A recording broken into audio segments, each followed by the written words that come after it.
This morning I would like to address two critical failings across two major reports that had the sole focus of keeping Queensland kids safe. Like every Queenslander, I've been moved by what we've heard in the last 48 hours with some of the most heinous allegations against someone in a position of trust, someone who should have been operating in a safe space, someone who Queensland parents would have thought they could trust. On Monday, I stood before you and spoke about the escalation in some of the child safety issues in this state, and I said at the time how uncomfortable it is to talk about it, but how necessary it is. And here we are again. And I know that this is a particularly difficult topic to broach, but that doesn't mean that we shouldn't be talking about it and shouldn't be driving change in it. That's what leadership looks like. And today, I want to address two critical reports that, quite frankly, are a missed opportunity in keeping a generation of children safe.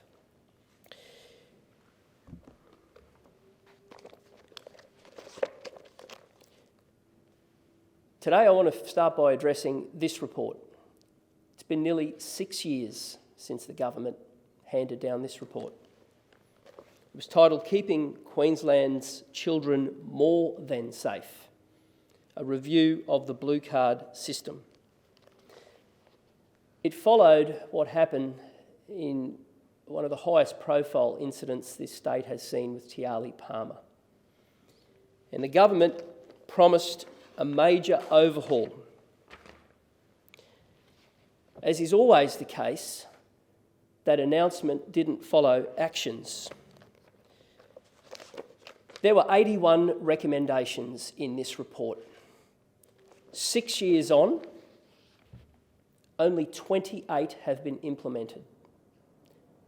28 recommendations implemented after 6 years. A report designed to overhaul the blue card system in this state and keep our kids safe.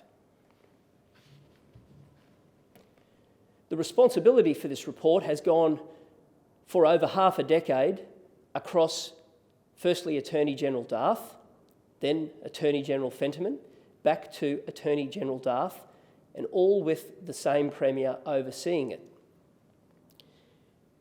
The government said at the time this was a critical report that would drive change. The failure to deliver that change shows that the government's priority is always about an announcement. It is never about delivery. The government's priority is always about how it can deflect attention from its crisis to crisis, and it's never about the priority of doing what governments should do. And in this case, it's keeping kids safe. And it's not the only report. And what we've seen this week will sicken parents across this state. Parents will be asking the question, are these things still able to happen? Is this a priority for the government? Because it's a priority for them. And the failings don't just relate to the blue card. This report, the Royal Commission into the institutional response to child sexual abuse, well, that's from 2018. And as has been widely reported, Queensland hasn't fulfilled many of the recommendations from this report. Other states have found a way to legislate to ensure that there's greater protection in childcare centres, in safe spaces. In Queensland, that hasn't been done.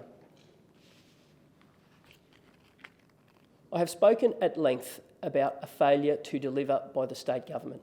I have spoken at length about a culture of announcing and never following through. And today, you see why those things matter. We have frontline services crumbling across this state, across all manners of portfolios. And the constant theme is the government's response is to always commission a report, but no one has the attention to detail and the ability to follow through and do the job that was promised. It is always about the priority of the government's survival, and it is never about the priority of fixing the broken system that lies in ruins underneath it. And that has to change. And these two reports show that change is needed. And I'm serious about that change. I'm serious about changing the way that government is run in this state. And we can't keep going from crisis to crisis, lurching from chaos to chaos, and no one being held accountable. And this shows in the rawest of ways why government following through on what it says matters. And if you can't keep children safe, that is a fundamental breach of trust for any state government. Fiona Simpson's our integrity spokesman. Thank you very much, Leader. The fires of scandal are burning, but where's the Premier? Where is the Premier on these key matters of integrity? Where's the Premier in holding her ministers to account? We are seeing a train shame scandal in Queensland, which is not only about a cover-up, but a $2.4 billion blowout. The Premier and her excuses do not wash it. The Premier and her excuses do not stack up. The Premier knew about this $2.4 billion blowout, and the Premier is involved in the cover-up. The Premier's tried to just blame staff and say it's only about being a media release, a $2.4 billion blowout that the Premier knew about. And the Premier does not want to answer questions about this blowout, about her actions, and for her to try and blame staff is very poor and it doesn't cut it. The Premier knew about the $2.4 billion blowout, a blowout which is bigger than the whole Housing Investment Fund scheme. When a minister isn't held to account and continues to fail so blatantly in regard to standards of accountability, and the Premier doesn't hold that minister to account, it's Queenslanders who are paying the price. We've seen in New South Wales a new Premier who is holding his ministers to account where they punted a minister very quickly over events which, quite frankly, they're serious. But this minister in Queensland, Minister Bailey, has done far more serious matters, and he seems to get away with it. So the fires of scandal are burning, but where's the Premier? Where's she gone? Completely missing in action, failing to take action, failing to answer the questions she needs to answer, failing to address this scandal in respect to a minister who's continued to be someone who's costing Queenslanders and apparently is going to get away with it if the Premier doesn't take action. Where is the Premier? Thanks, Fiona. Thank you very much, Fiona. Over to you. What did you make of Mark Bailey's explanation yesterday about the timing of things and the sequence of events? It completely lacked any form of credibility, remorse, decency, and the fact that they can dismiss what was a deliberate attempt to hoodwink Queenslanders and try to write it off as some sort of minor oversight is deeply disappointing. What I want to talk about is what good standards look like, and that wasn't good standards. And sadly for the Premier she's as culpable as her minister in this one. There was a deliberate attempt to remove a figure and then put back a misleading figure. And the government knew about it because they signed off on it at the Cabinet Budget Review Committee, and we revealed that in estimates. And for the Premier to somehow fail to answer those questions and then the Minister to write it off is deeply disappointing. And I just want to touch on why this matters. It matters because people need to trust their government, and it matters because when projects blow out to that magnitude, it reduces the ability to do more for Queenslanders, and it means that people are paying more and getting less. We're not talking about a small overrun, we're talking about a blowout bigger than the Housing Investment Fund that could have delivered a brand new hospital, and yet the government tries to dismiss it as being a minor hiccup. And it was deliberate, it was calculating, it was wrong, and no one is being held accountable for it. And that just shows you how broken government is in Queensland, and it has to change. And Fiona raised it, but the contrast between a fresh Premier in New South Wales setting standards and holding people accountable and a third-term stale government is for all Queenslanders to see. And government is crumbling before people's eyes, and they want to see standards, they want to see transparency, and they deserve that. Just on child safety, how soon would you commit to completing the recommendations if you're committed? Well, it's been over half a decade, and we're not a third of the way through. So I would hope that by the time of the next election, the remaining of those recommendations would be implemented. If they're not, it will be something that we attack on day one to get right. Now, I'm going to have a proper look and see what's missing, but I can assure you one thing, and that is ministers will be held accountable. And when reports are done, they will come with timelines in the future so that we're able to hold ministers and myself accountable. And that is what is always missing. It is always a report in the middle of a media firestorm just to try and keep the government in survival mode, but then they walk away. No one has the decency, the compassion, or the attention to detail to follow things through. And in this case, that means that children are less safe in this state than elsewhere. I just have a couple of other questions on other issues. On vaping, for example, there's a vape store that's opened a block away from a school in Ashgrove, which has understandably upset a lot of parents. What do you think of that? And the government's looking at a new education program. Is that enough? Parents have every right to be concerned. We have a generation of kids who are being lured back into this by big tobacco.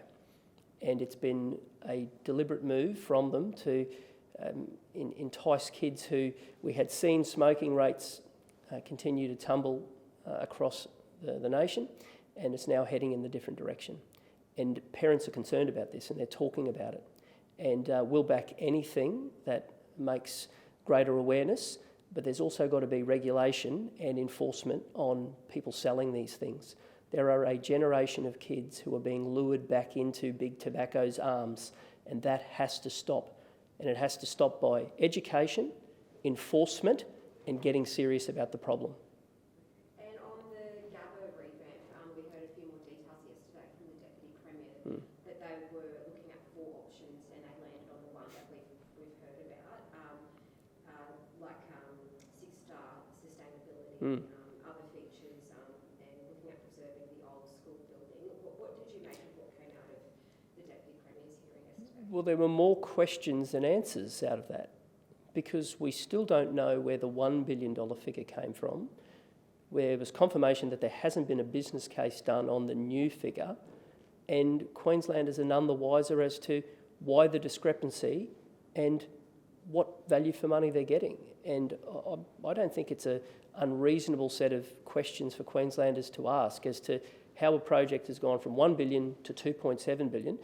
None of the options revealed yesterday went to the $1 billion option. We don't know. The government has a problem with transparency. The government has a problem with being able to deliver things on time and on budget. And Queenslanders aren't willing to accept that a project that hasn't had a business case should be just blindly nodded at and say, okay, well, the reason for a blowout of 170% of $1.7 billion is because of cost escalation. That was what the Premier said the day before. And the Deputy Premier made a few other comments yesterday, but we still don't know how a project went from $1 billion to $2.7 billion, and neither project has a business case. Neither project has had any sort of engagement with Queenslanders, and that's why Queenslanders can't trust this government on infrastructure. The Deputy Premier said yesterday the stage of the business case determining the cost and preferred option has been completed, and that's why those details. That's not how business cases work, and the Deputy Premier knows that. And a business case does a number of factors, including benefit-cost ratio of projects, project delivery timeframes, the model of delivery. All of those things haven't been discussed. So Queenslanders deserve the right to know what it is they are getting for their money, what the original scope of the project said was it entailed, what this one does. They deserve to see both business cases. Well, in the first one, there wasn't one done. It's government via the seat of their pants, and no one wins when that occurs. Good governments are methodical in the way that they plan and deliver things and then hold ministers accountable. That doesn't happen in Queensland.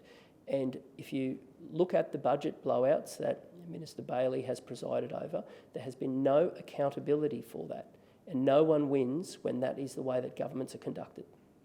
And on the South East Queensland plan released yesterday, some councils are saying they've lost control over their own areas and they can't keep up with the huge population increases. What have you made of the details that have come out about the plan? The state government has not engaged with local government or communities enough on this. And it is vital that we have a strategy to arrest what has been nearly a decade of decline in private dwellings, community housing and social housing. And what we got yesterday was another thought bubble without timelines for delivery, a detailed infrastructure plan and a commitment that things will change. And my vision for Queensland is a place where young kids can dream about owning a home, where the most vulnerable have a roof over their head, where the community housing sector feel empowered to deliver stock. None of that is happening at the moment. And we have not seen a detailed delivery schedule with that plan.